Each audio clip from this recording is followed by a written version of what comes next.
Kanchipuram వకుడా silks నాణ్యత మా ప్రాధాన్యత. మదీనాగూడ, మియాపూర్, హైదరాబాద్ లో త్వరలో శుభారంభం. దిల్రూబా అనేటప్పటికీ ఆబ్వియస్లీ ద లవ్కి సంబంధించిన వర్డ్.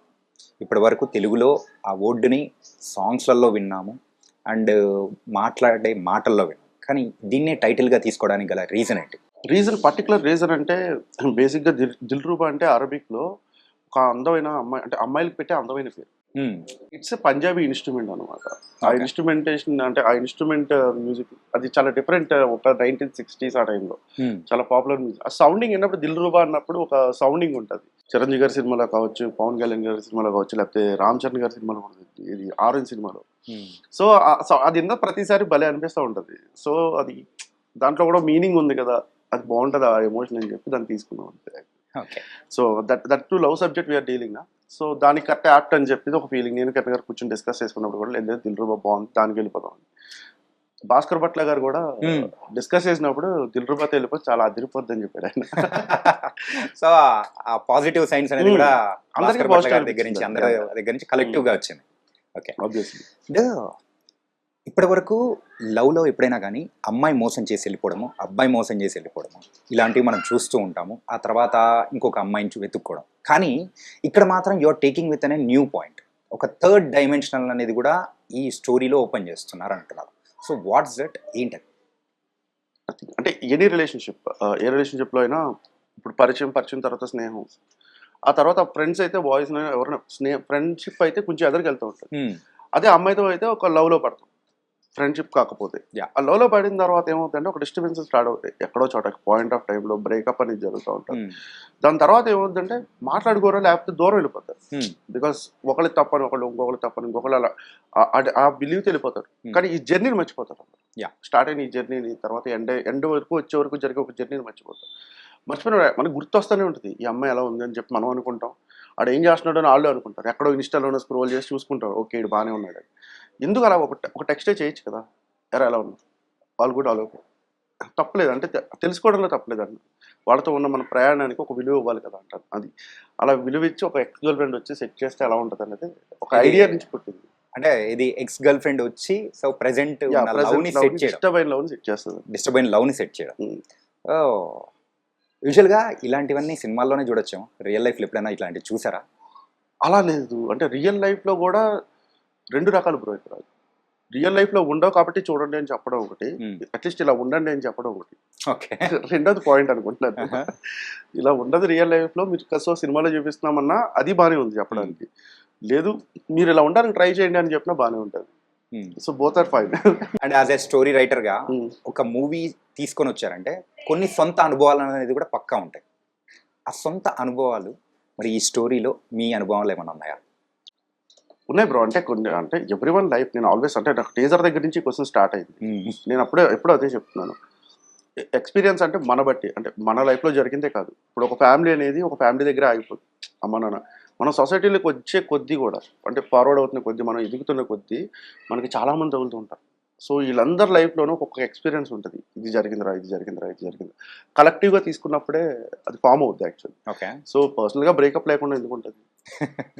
35 years వచ్చినాయి, డెఫినెట్లీ ఉంటుంది. సో ఆ అమ్మాయి గుర్తొచ్చినప్పుడు, లేకపోతే తను ఫోన్ చేసి ఒక టెక్స్ట్ చేసినప్పుడు, మై హ్యాపీనెస్ ఇస్, నా ఎక్స్ ఎప్పుడు నాకు మెసేజ్ చేస్తూనే ఉంటాను, చేస్తూనే ఉంటుంది. అంటే ఆ సిచ్యువేషన్ జరిగిన తర్వాత అంటే బ్యాడ్ ఫేజ్ ఉంటుంది బ్రో. బ్యాడ్ ఫేజ్ ఉంటుంది, డెఫినెట్లీ ఉంటుంది. అది 6 months ఉండొచ్చు, ఒకటికి 1 year ఉండొచ్చు, ఒకటికి 1 month ఉండొచ్చు. సో ఆ బ్యాడ్ ఫేజ్ దాటిన తర్వాత ఒక గుర్తు తెచ్చుకోవడం అనేది ఉంటుంది. మాట్లాడాలి, ఎలా ఉన్నాడు. ఆ పాయింట్ ఆఫ్ టైంలో లవ్ ఉండదు, లస్ట్ ఉండదు, ఏముండదు. ఇంకా అక్కడ న్యూట్రల్. ఆ న్యూట్రల్ అయిపోయినప్పుడే నార్మల్గా మాట్లాడదాం. ఎందుకంటే when we are in love there is expectation. Breakup అయితే always I'm a bad person. Okay, she's very good. Okay. So తనలో చెప్పడానికి కూడా 1% కూడా ఏ రాంగో లేదని చెప్తాను. I'm the bad person, not in the wise bad things or something, characterization maybe, అంటే దాని వల్ల కావచ్చు, ఏదైనా కావచ్చు. కాల్ తీసుకుంది అయితే ఫస్ట్ రాలే, ఏంటంటే తిరిగి వచ్చినప్పుడు కూడా ఎలా ఉన్నావు అని అడిగింది. Okay. And coming to the Dilruba movie, so Kiran Abbavaram గారిని అసలు ఏ పాయింట్ చెప్పి ఒప్పించారు? ఎందుకంటే ఆయన ఇప్పటివరకు చేసిన మూవీస్ కానీ కొంచెం యాక్షన్ ఓరియంటెడ్, అంటే కంప్లీట్ ఒక కంప్లీట్ లవ్ స్టోరీ చేసిన సందర్భాలు అనేది చాలా తక్కువ. అంటే రాజా గారు రాణి గారు that was an different zone, um. కానీ దీనికి వచ్చేటప్పుడు దిల్రూపాగా వచ్చేటప్పటికి డిఫరెంట్ జోన్. సో ఏం చెప్పి ఒప్పించారు? దిల్రూబ్ అంటే ఆయన ఆల్రెడీ చెప్పాడు సారీ థ్యాంక్స్ చెప్పని ఒక క్యారెక్టరైజేషన్. ఎందుకంటే ప్రతిరోజు మనం దేని మీద డిపెండ్ అయిపోయి ఉన్నామంటే, ఓ రోజు మా నాన్న అన్నాడు, అంటే నాకు చాలా అలవాటు, ఇప్పటికి అలవాటు పోలేదు ఇంకా జబ్బు, సారీ థ్యాంక్స్ అని చెప్తూ ఉంటాం ఊరికి చిన్నదానికి పెద్దదానికి. ఒక పాయింట్ ఆఫ్ సిచ్యువేషన్లో నేను ఆలోచించినప్పుడు ఏమైందంటే, మా నాన్న ఒక మాట అన్నాడు, సిగ్గేట్లేదరా నీకే, సారీ అంటావు థ్యాంక్స్ అంటావు, సారీ అంటావు థ్యాంక్స్ ఎందుకు అర్థం, నేను చెప్పింది నిజమే కదా, మా నాన్న చెప్పింది నిజమే కదా అనుకున్నా. అది ఐడియా ఎప్పుడో ఉండిపోయింది, బ్రెయిన్లో అలా ఉండిపోయింది. బట్ ఇది డిస్కస్ చేయాల్సిన పాయింట్ అని థాట్ వచ్చినప్పుడు, సరే అసలు సారీ థ్యాంక్స్ చెప్పకుండా ఇది వరకు రోజులు ఎలా బతికేవారండి, అసలు బతకగలుగుతామా? ఎలాగంటే ఇప్పుడు కాల్ తగిలింది, మరి తగిలితే చూసుకోలేదండి అన్నారు, అంటే మీరు అన్నారు పర్లేదండి అన్నారు, దీంట్లో సారీ లేదు థ్యాంక్స్ లేదు. ఓకే, లేదు అవసరం లేదు, కానీ మనం వాడతాం అది ఊరికే. ఫోన్ పెట్టేసేటప్పుడు థ్యాంక్స్ బ్రో అంటాం, ఎందుకు థ్యాంక్స్ దేనికి, వయ్యోర్ థ్యాంకింగ్ తెలుగులో చెప్పండి, క్షమించండి అనే పదం వాడండి. వాడడం కష్టం. ఎందుకు కష్టం అంటే, మీకు తెలిసిన ఒక భాష, మీ సొంత భాష, మాతృభాషలో ఒకడికి ఏంటి క్షమించండి అని అడగడం పెద్ద నేరం. ఎందుకంటే మీ మైండ్ ఒప్పుకోదు, మీ మైండ్ చెప్తాడు నువ్వు అంత పెద్ద తప్పేం చేసావు అన్నది. థ్యాంక్స్ చెప్పండి తెలుగులో కృతజ్ఞత అని చెప్పండి, నేను నీకు చాలా కృతజ్ఞుడిని అని చెప్పండి. ఎందుకు ఆడి కాళ్ళు పెట్టుకున్నట్టు ఎందుకు అలా మాట్లాడుతున్నావు అనే ఫీలింగ్ వచ్చేస్తుంది మనకి. కానీ ఎవడో ఒకటి అలవాటు చేసిన 2 పదాలు సారీ థ్యాంక్స్. మీరు ఏ ఫారిన్ కంట్రీ అయినా వెళ్ళండి, వాళ్ళు ఊరికి సారీ చెప్పరు, ఊరికి థ్యాంక్స్ చెప్పరు. ఎందుకంటే అది మదర్ లాంగ్వేజ్. ఆ మదర్ లాంగ్వేజ్లో ఆ 2 వర్డ్స్ వాడాలంటే వాళ్ళ ప్రాణం చచ్చిపోయినట్టు. So we should respect our mother language కదా. దాంట్లో ఒక క్షమించండి అని నువ్వు అడగలేని ఒక బరువు మాట ఉన్నప్పుడు అది ఇంగ్లీష్లో నీకు ఈజీ అయిపోయిందా అది. సో ఇది డెప్త్ ఆఫ్ ద పాయింట్. ఇది చెప్పినప్పుడు వెంటనే కనెక్ట్ అయిపోయాడు. నేను ఈ ఎక్స్ప్లెనేషన్ ఇంత ఇచ్చినంటే కిరణ్ ఒకటే మాట్లాడు, అద్దరిపోయింది పాయింట్ చెప్పాల్సిన సినిమా. ఫస్ట్ లాగ్ లైన్ మెయిన్ ఇది చెప్పేటప్పటికి సెట్ అంతే, అంతకు మించి full and script ready bro first చెప్పినప్పుడే. కాబట్టి 30-40 మినిట్స్ ఉన్నాడు అంతే, ఓవరాల్ కాదు 40 మినిట్స్ ఉన్నాడు.